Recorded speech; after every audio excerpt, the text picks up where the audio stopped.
Okay Vinod ji, थोड़ा सा विश्लेषण करिए, थोड़ा नीतीश बाबू की आज की पॉलिटिक्स, इनकी राष्ट्रीय कार्यकारिणी। नवल किशोर एक सेकंड, जरा एक एक राउंड ले लूं, दो लोग बोले नहीं है, उसके बाद आपको टाइम देता हूं।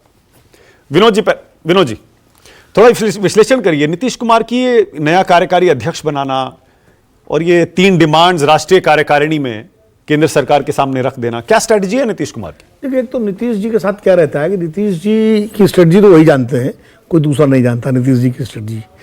और उनके साथ एक उनका बहुत भरोसेमंद व्यक्ति रहता है। पहले आरसीपी सिंह थे, इतने भरोसेमंद हुए, पीएस होके आए थे, नीतीश जी रेल मंत्री थे, और उसके बाद जनता दल यू के राष्ट्रीय अध्यक्ष तक बन गए। उसके बाद वो नज़र से उतर गए। ललन सिंह जी तो उनसे बहुत पुराने करीबी रहे, फिर ललन सिंह जी राष्ट्रीय अध्यक्ष बने। फिर जैसा कि राखी अनुप्रिया जी कह रहे हैं, ललन सिंह ने खुद इस्तीफा दिया। हो सकता है वो सही कह रही होंगी, प्रवक्ता हैं, लेकिन आमतौर पर अवधारणा यही थी कि उनसे इस्तीफा लिया गया।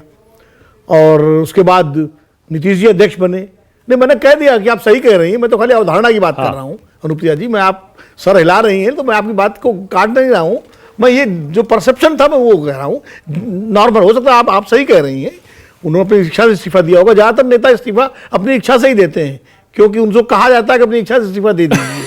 तो वो इच्छा जो है बड़ी सब्जेक्टिव टर्म है। सही कह रहे हैं। हाँ, तो उन्होंने अपनी इच्छा इस्तीफा दे दिया। ललन सिंह जी को चुनाव लड़ना था और नीतीश जी ने दोनों जिम्मेदारियां ली। उसके बाद नीतीश जी इंडिया से एनडीए में गए और उसके बाद आज वो सरकार के खेवन आ रहे हैं। अब हालांकि नीतीश जी कह चुके हैं, मोदी जी के ऊपर से कहा कि मैं कहीं नहीं जाऊंगा, लेकिन नीतीश जी ये भी कह चुके थे कि मर जाऊंगा लेकिन बीजेपी में नहीं जाऊंगा। और बीजेपी ने भी कहा था कि नीतीश जी के लिए सारे दरवाजे बंद हैं। तो कब नेता कौन सा बयान देते हैं, कब क्या करते हैं, ये बड़ा मुश्किल है। और एक चीज मैं बताऊं, संयोग कहूं या लाइटर मूड में कह रहा हूं कि बिहार में जब पुल टूटते हैं तो राजनीतिक पुल भी टूट जाते हैं। ये कुछ संयोग है। जब आरजेडी और जेडीयू का गठबंधन टूटा था तब भी एक या 2 पुल गिरे थे। डॉक्टर नवल किशोर को याद होगा, एक बड़ा पुल गिरा था जिसमें तेजस्वी यादव को लेके बड़ी उनसे सवाल जवाब हुए थे। अब फिर 5 पुल गिर गए 9 दिन के अंदर। तो पता नहीं कि राजनीति के पुल भी टूटेंगे, कुछ पता नहीं लगता। अब आज जो बैठक हुई है और उसमें जो विशेष राज्य का दर्जा, विशेष पैकेज, ये सारी चीजें, एक डिमांड चार्टर एक जेडीयू ने अपनी पार्टी के अंदर रखा है।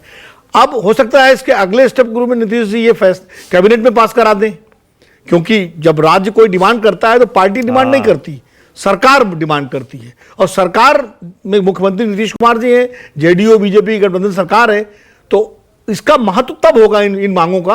पार्टी का महत्व नहीं है। पार्टी ने प्रस्ताव पास कर दिया, आप लेके चले भी जाएंगे, लेकिन राज्य सरकार जब मांग करेगी तब आधिकारिक हो जाएगा, तब आधिकारिक हो जाएगा और तब उसका एक वजन होगा। तो क्या नीतीश जी ये सारी मांगे कैबिनेट में रख के कोई कैबिनेट प्रस्ताव पास कराएंगे, ये देखना होगा। ये प्रश्न हम लोगों के सामने जरूर है, उससे पता लगेगा। अच्छा, कैबिनेट के अलावा विधानसभा में मिला सकते हैं? विधानसभा मिला सकते हैं, उसका दम और ज्यादा होगा। उसका दम तो कैबिनेट से हो सकता है कि वहां पर सर्वसम्मति से पास हो जाए वो। देखिए, क्योंकि ना बीजेपी उसका विरोध कर पाएगी, ना आरजेडी कर पाएगी, ना कांग्रेस कर पाएगी। अगर नीतीश जी ये दांव चलते हैं और वो बिहार विधानसभा में प्रस्ताव लाते हैं तो हमारे बगल में बैठे हुए वाजपेयी जी, इनकी पार्टी भी समर्थन कर देगी, क्योंकि ये तो वैसे भी साथ है। वैसे भी साथ है। हाँ। नहीं, बिहार में साथ नहीं रहे ये, इनकी पार्टी में तो नीतीश जी 42 पे आ गए थे। हाँ। नहीं, समर्थन तो है, लेकिन बिहार का मुद्दा है ना, उसमें तो आरजेडी भी, कांग्रेस भी, हर विधायक करना पड़ेगा समर्थन, क्योंकि आप उससे बच नहीं सकते। वो तो नीतीश जी का बहुत बड़ा दांव होगा। हाँ। लेकिन क्या ऐसा वो करेंगे? क्योंकि नीतीश जी बिहार के सवाल पर बहुत संवेदनशील रहे हैं और दिल्ली में लाल किले मैदान में पीछे जो है उसमें उन्होंने बहुत बड़ी रैली भी की थी। बिहार जब वो मुख्यमंत्री पहले हुआ करते थे, बिहार को विशेष राज्य का दर्जा देने को लेकर के, और लगातार वो इस मांग को रखते रहे, उठाते रहे। लेकिन पहली बार ऐसा है जब केंद्र की सरकार उनके समर्थन से चल रही है। अटल जी की सरकार जब समर्थन से चल रही थी तब जॉर्ज फर्नांडिस बड़े नेता थे। हाँ। तब नीतीश जी बड़े नेता नहीं थे, नीतीश जी उनके बाद थे नंबर 2 के नेता।